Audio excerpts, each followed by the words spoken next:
Hi, this is John Linneball, and this is How to Study for the ACT and SAT Parallelism. Here's my contact information if you want to contact me.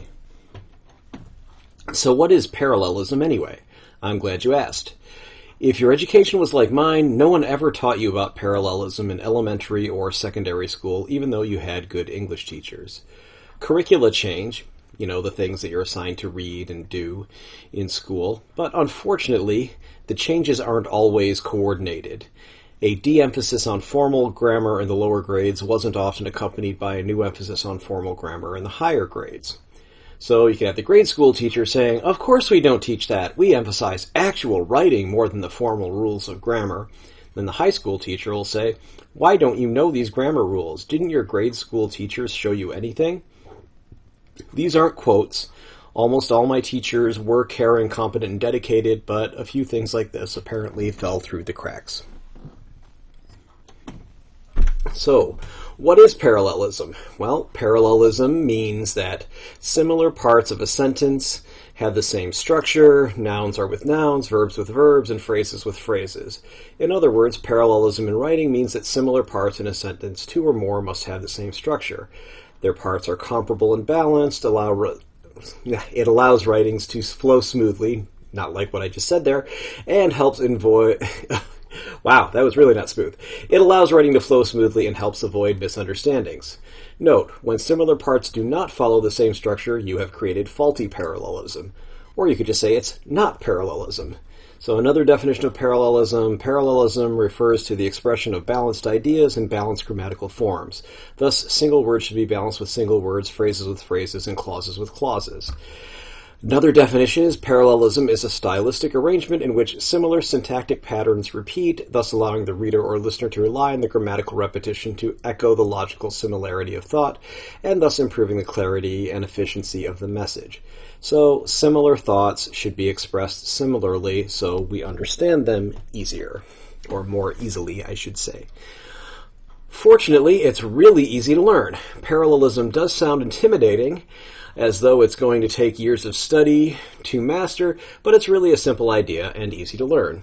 So let's finish this up so we can concentrate on the really hard things on the ACT and SAT and in your schoolwork in general. I know you're thinking, "That's great, John, but you still haven't told us what parallelism is, at least not outside the dictionary definition." So here's another definition of parallelism as defined by Google when I searched on July 17th, 2019. Parallelism, the state of being parallel or corresponding in some way, or the use of successive verbal constructions in poetry or prose which correspond in grammatical structure, sound, meter, meaning. Parallelism. So parallelism suggests a connection of meaning through an echo of form. And yet another definition is, in grammar, parallelism, also known as parallel structure or parallel construction, is a balance within one or more sentences of similar phrases or clauses that have the same grammatical structure. The application of parallelism affects readability and may make texts easier to process. So I know that's still even more just dictionary definitions, but so you're probably still asking, I'm still not sure what that means. Basically, if you have parts of a sentence that you can make look like each other, you should make them look like each other. And that also applies to parts of a paragraph, parts of an entire document, etc. If you can make the structure very similar to the structure of the other sentences, other paragraphs, etc., it makes it easier to read because people understand what you're getting at. The form that isn't as important hasn't changed, but the ideas change, so that makes it easier to understand. So we can take this first statement and make it non-parallel, so you'll see the difference. So you can compare this one. Basically, if you have parts of a sentence that you can make look like each other, you should make them look like each other.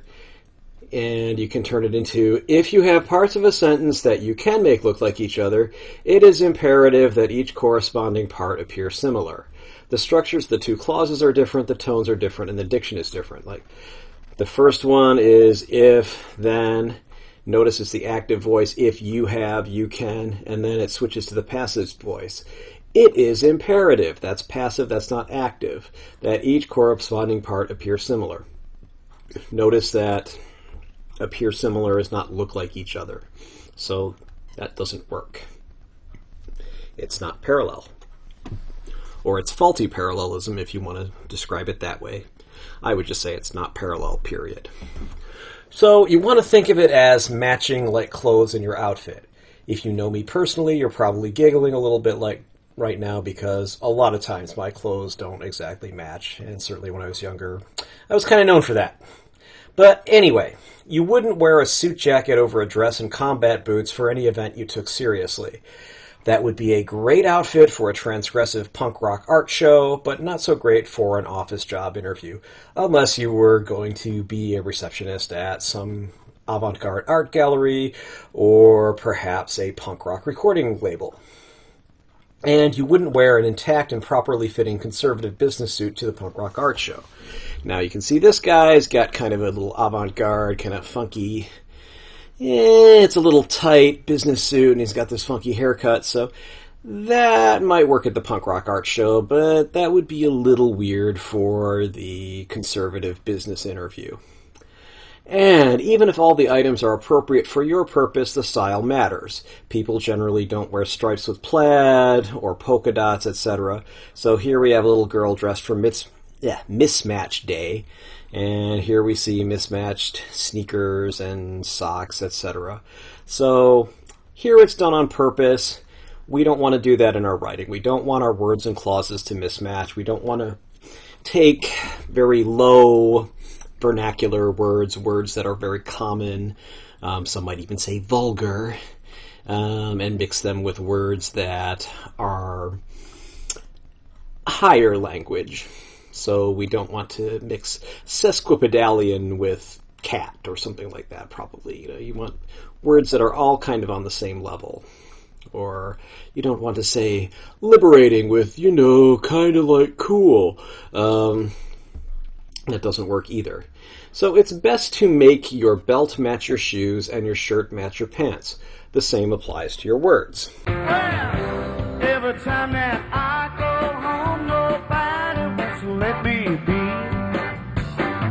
It seems that all the friends I got just got to come interrogate me.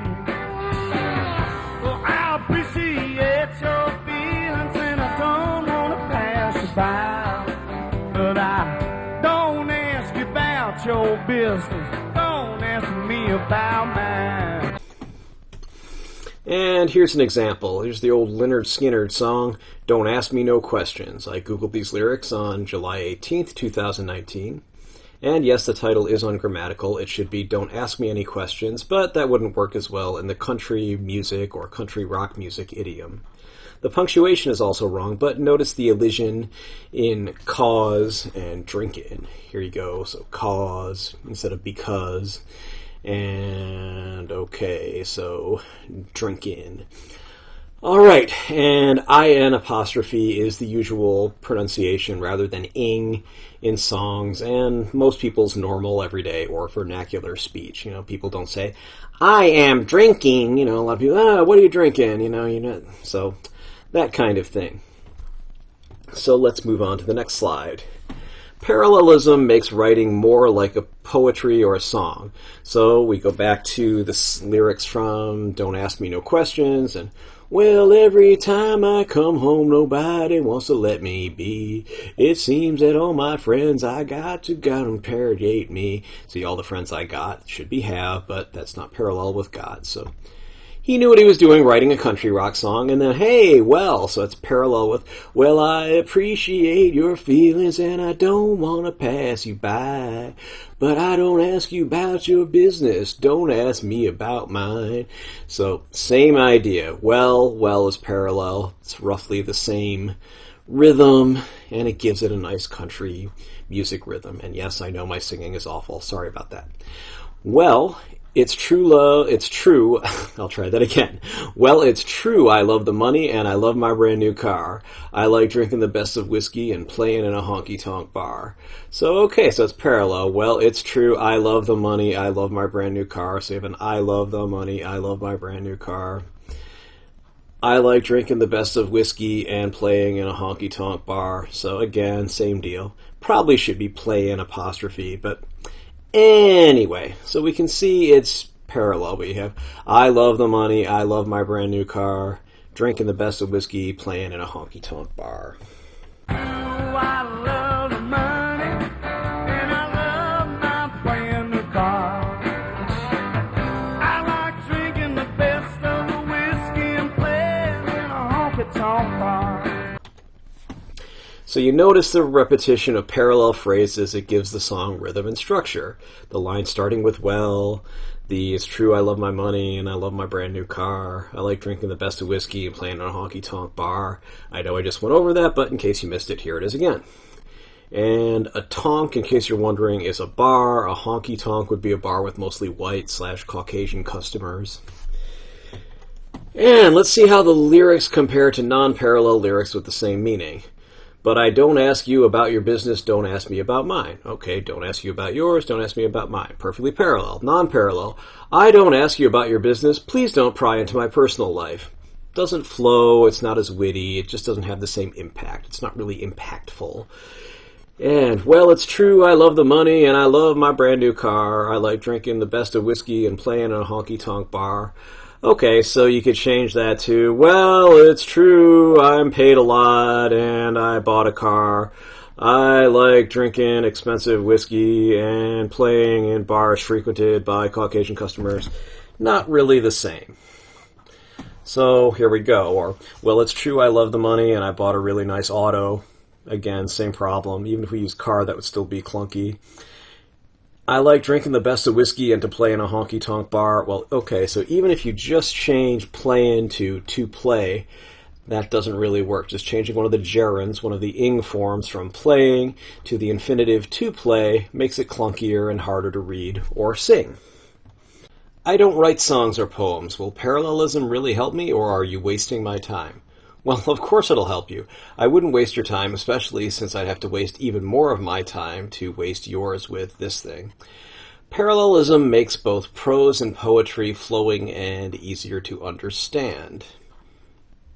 So what the heck is prose? Well, prose is any writing that isn't poetry. The SAT and ACT, or ACT and SAT as I've written here, present problems like this. You'll run into parallel problems. Most, if not all of them, will involve verb forms. The gerunds versus infinitive problems that we've already seen. So the gerund is the ing form and the infinitive is the to in the verb. So being versus to be, for example. So it will be something like this. Jake Rancher was a typical Western novel character, an adventurous cattle farmer who loved riding horses, roping cattle, and to drive away cattle rustlers.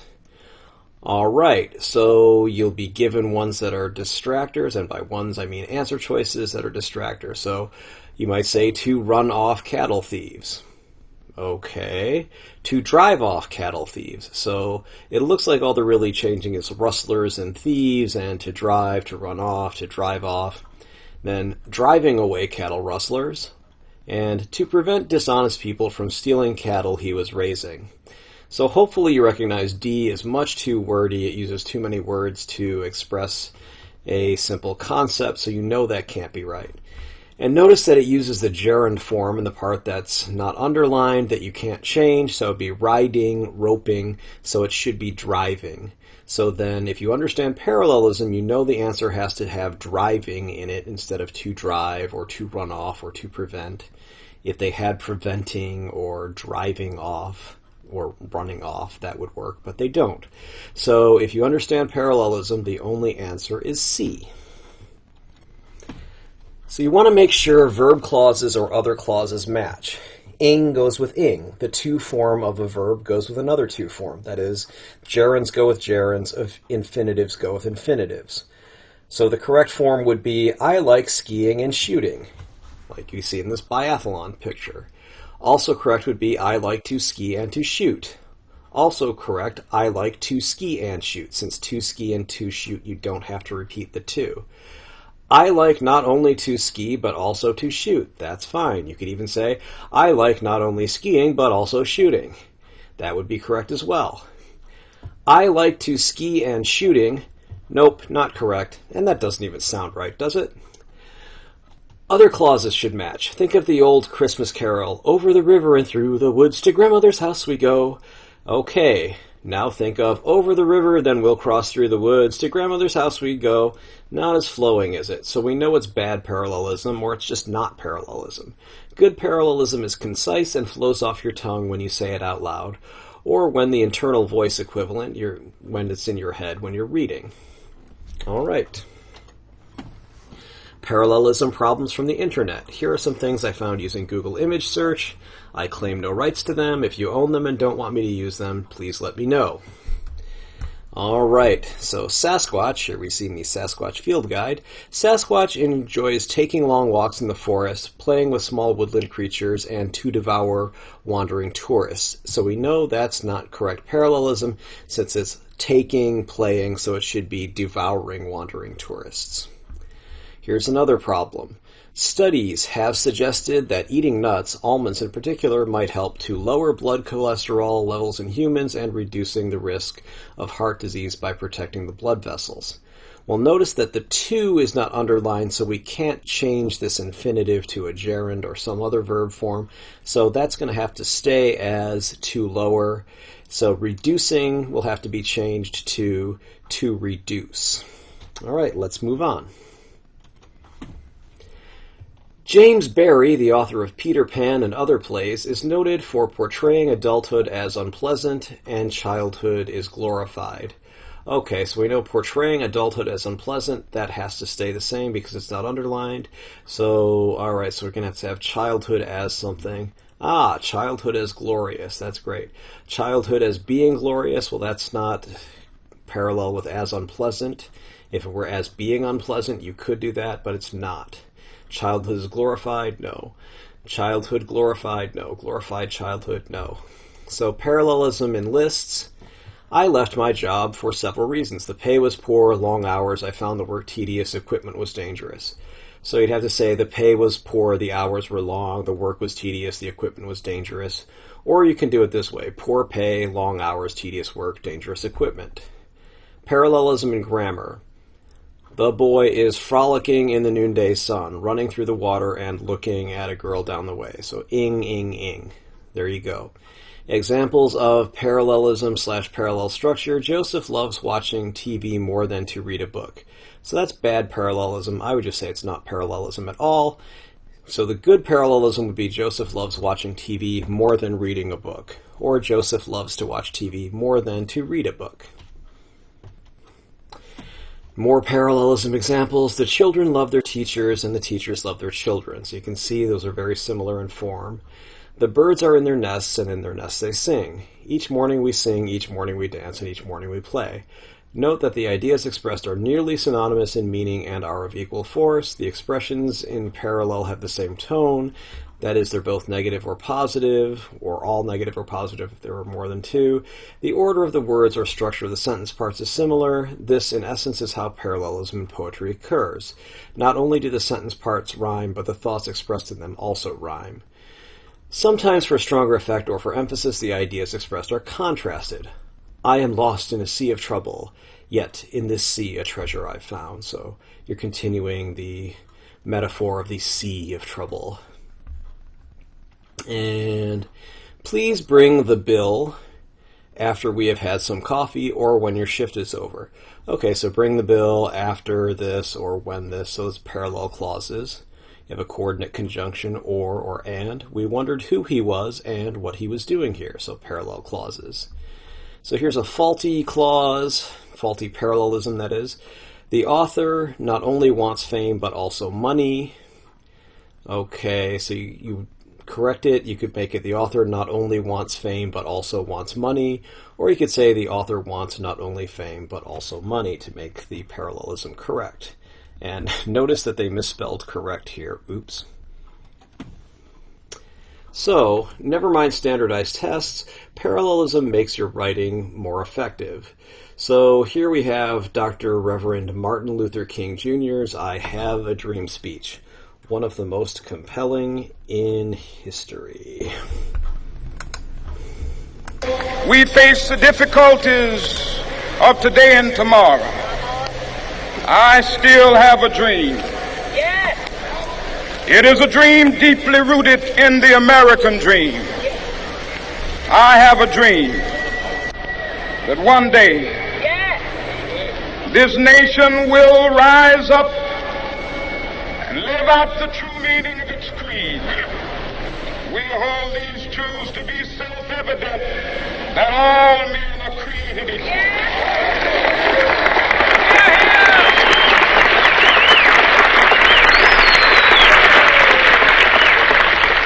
I have a dream that one day on the red hills of Georgia, the sons of former slaves and the sons of former slave owners will be able to sit down together at the table of brotherhood. I have a dream that one day even the state of Mississippi, a state sweltering with the heat of injustice, sweltering with the heat of oppression, will be transformed into an oasis of freedom and justice. I have a dream that my 4 little children will one day live in a nation where they will not be judged by the color of their skin, but by the content of their character. I have a dream today.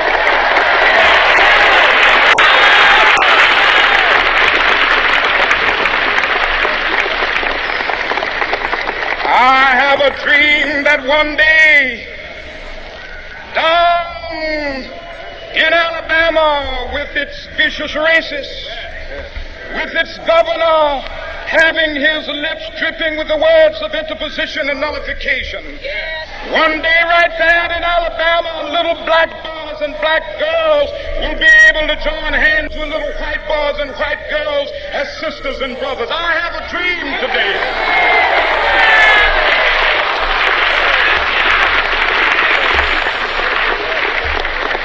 I have a dream that one day shall be exalted, and every hill and mountain shall be made low, the rough places will be made plain, and the crooked places will be made straight, and the glory of the Lord shall be revealed, and all flesh shall see it together. All right, so we can see that Martin Luther King Jr. used a whole lot of parallelism. I have a dream, I have a dream, I have a dream, I have a dream, I have a dream, I have a dream. And each clause starting with I have a dream, or each sentence, each group of sentences beginning with that, has its own parallelism. That one day this nation will rise up and live out the true meaning of its creed. And I have a dream that on one day on the red hills of Georgia, the sons of former slaves and the sons of former slave owners will be able to sit down. So you have sons and sons. And here we have, I have a dream that one day even the state of Mississippi, a state sweltering with the heat of injustice, sweltering with the heat of oppression, will be transformed into an oasis. So it's parallel, it's sweltering, and oasis, relief from heat in the desert or somewhere that's hot. I have a dream that my 4 little children will live in a nation where they will not be judged by the color of their skin, but by the content of their character. I have a dream today. I have a dream that one day down in Alabama with its vicious racists, and the governor having his lips dripping with the words of interposition and nullification, one day right there in Alabama, little black boys and black girls will be able to join hands with little white boys and white girls as sisters and brothers. I have a dream today, so we have little black boys and black girls, white boys, white girls.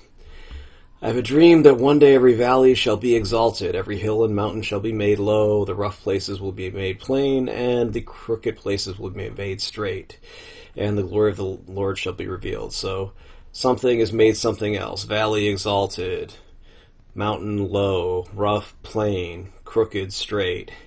And then the valley is exalted, the Lord is revealed. So those are all things that are parallel. We have rise up, live out in the first one. So there's a ton of parallelism in there. Obviously, this speech is a masterpiece of parallelism. Here's another poem, How Do I Love Thee by Elizabeth Barrett Browning. So it creates rhythmic verse by repeating the parallel structure, I love thee. How do I love thee? Let me count the ways. I love thee to the depth and breadth and height my soul can reach. When feeling out of sight, for ends of being ideal and ideal grace. I love thee to the level of every day's most quiet need by sun and candlelight. I love thee freely as men strive for the right. I love thee purely as they turn from praise. I love thee with the passion put to use in mild griefs and with my childhood's faith. I love thee with a love I seem to lose with my lost saints.